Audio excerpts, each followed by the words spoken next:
Let's continue our discussion on debilitating emotions, aka fear and anxiety. There's a lot to be said on the topic. Good morning, Asal. There's a lot to be said about emotions in general, and Terry, my co-author, and I, we have a large section in our book about emotions because emotions can be our greatest teacher and our greatest obstacle to enlightenment. And fear is one of the most dense, most coarsely vibrating emotions there is. Yesterday we talked about the two different kinds of fear. Fear relating to imminent bodily harm and danger, and fear relating to imagined danger, and how a yogi would act in either situation. If there's imminent danger, a certain response would be required. If there is imagined danger, a different response would be required. And in both situations, in both circumstances, an element of non-reaction and non-attachment is of paramount importance in order to act properly, act consciously, take mindful action, whether the danger is imminent, immediate, or if it's a future perceived, conjured event that may or may not actually happen. My favorite spiritual teacher, Eckhart Tolle. So here's another story about how an advanced yogi will operate in the face of adversity. We can fear it, we can be anxious about it, we can suffer over it, or we can operate like the Zen master Hakuin. Is that so? The Zen master Hakuin lived in a town in Japan. He was held in high regard and many people came to him for spiritual teaching. Then it happened that the teenage daughter of his next door neighbor became pregnant.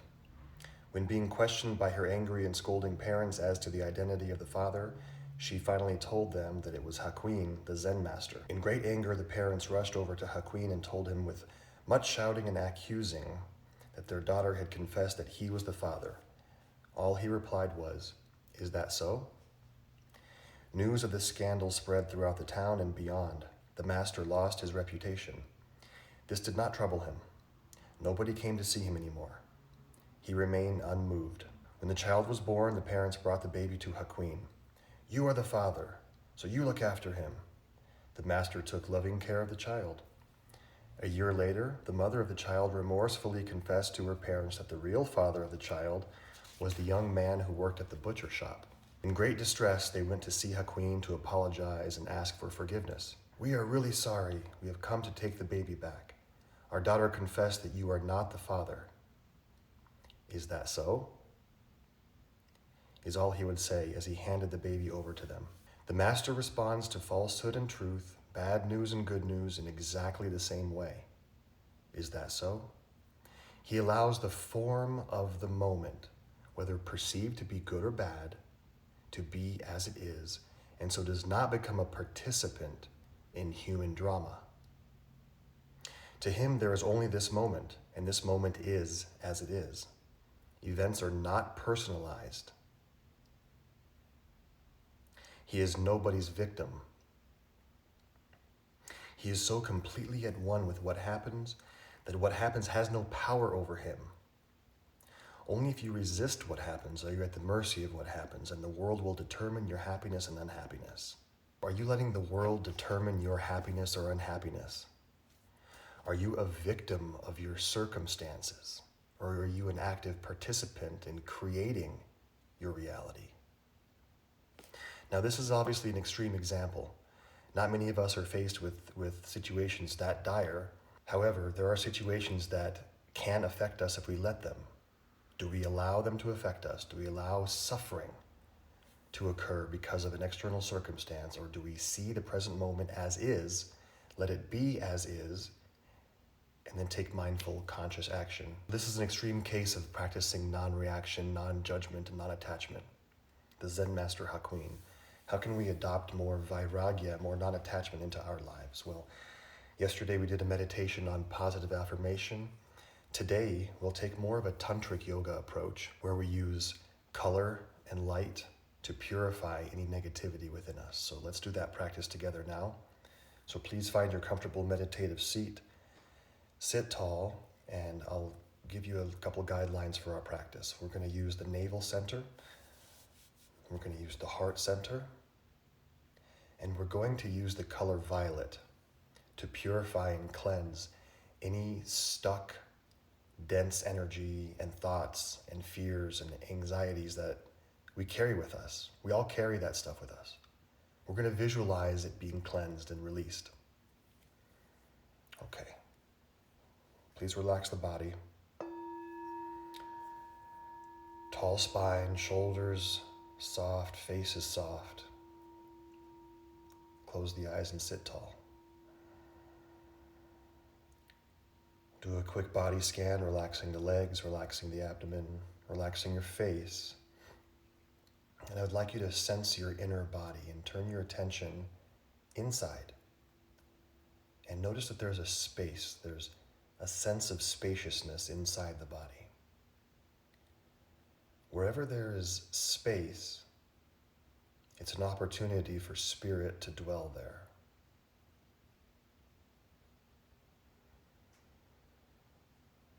So become aware of the navel center and become hyper-vigilant of the space behind the navel, so inside the body, the lower part of the abdomen.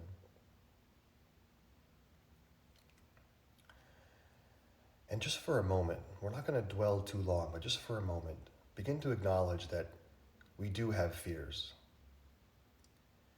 We do have negativity. We do have lower vibrating emotions in us. Just be aware that we're human.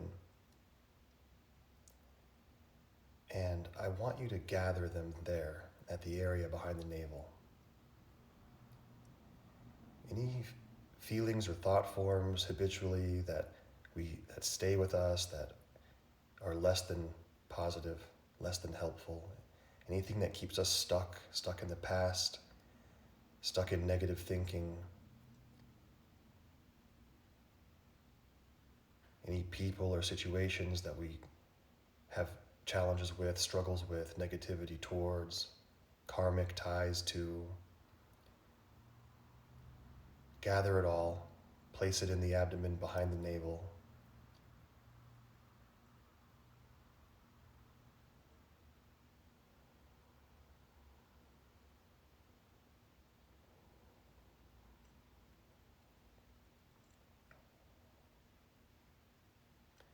Any negativity within us that keeps us weighted down, keeps us dulled,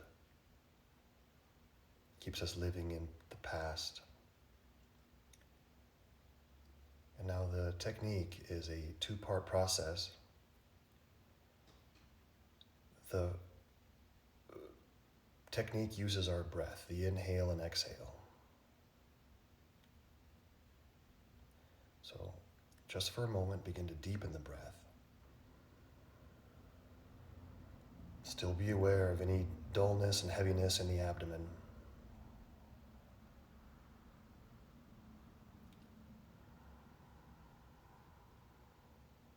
Deepening the breath now.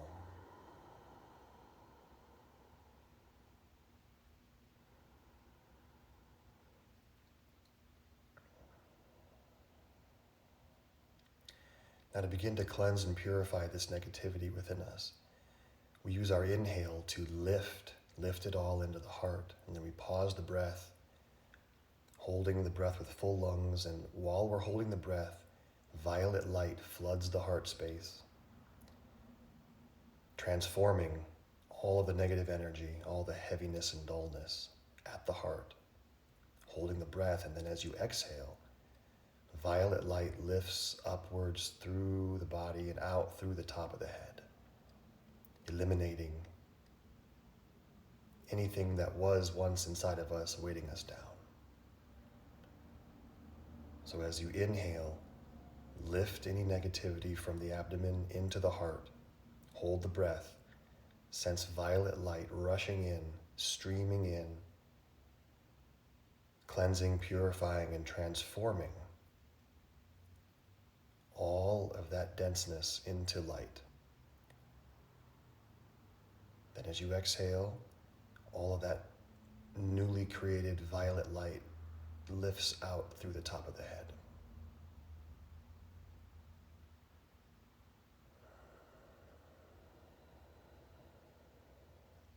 Lifting from abdomen to heart on inhale, hold the breath. Violet light cleans it, scrubs it, cleanses it, transmutes it. Then the exhale jettisons it upwards and out. Violet light.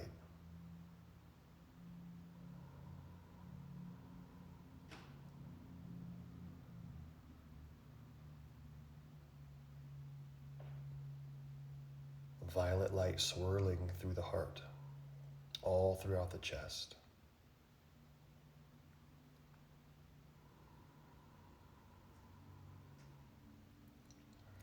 The power of the mind can achieve magnificent results. Continue the technique, keep the mind focused.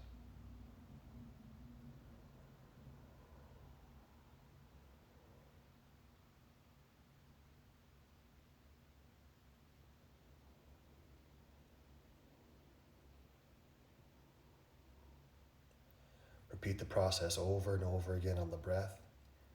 The sensation in the heart is freedom, is lightness, liberation,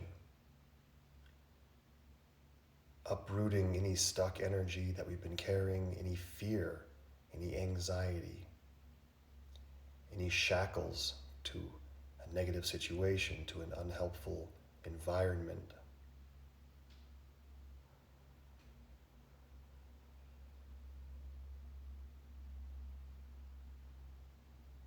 Allow violet light to permeate,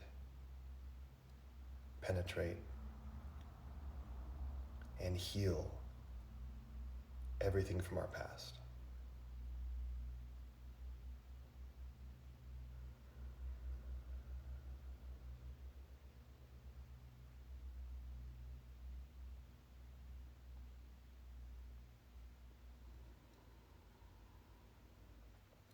Please continue. A few more cycles.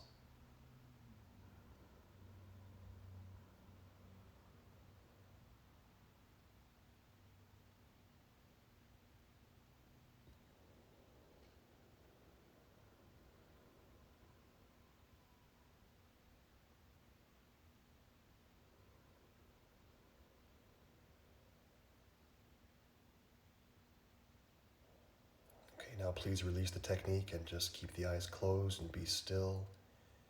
And feel violet light encapsulating the entire body.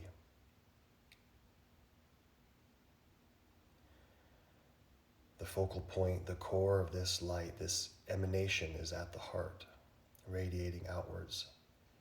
Violet healing energy purifying all levels of our consciousness. The physical body is soaked and healed and purified. Our emotions have been transmuted into higher energy. Our mental energy is calm, just basking in violet light.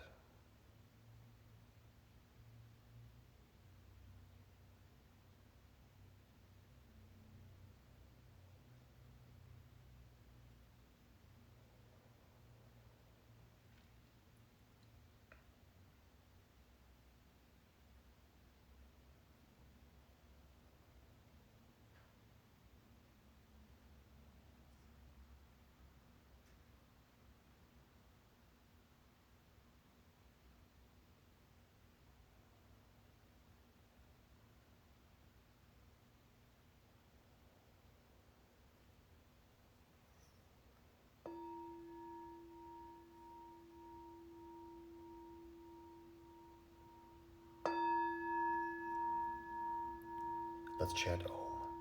Inhale.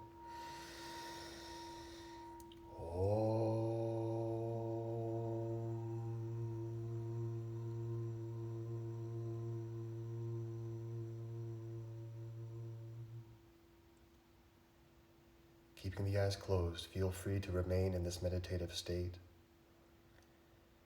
resting in the knowledge that you have been lightened, you've been liberated and freed from some of the fears and anxieties and negativity we've held with us. Stay as long as you need to. Have a beautiful Monday. See you tomorrow. Namaste.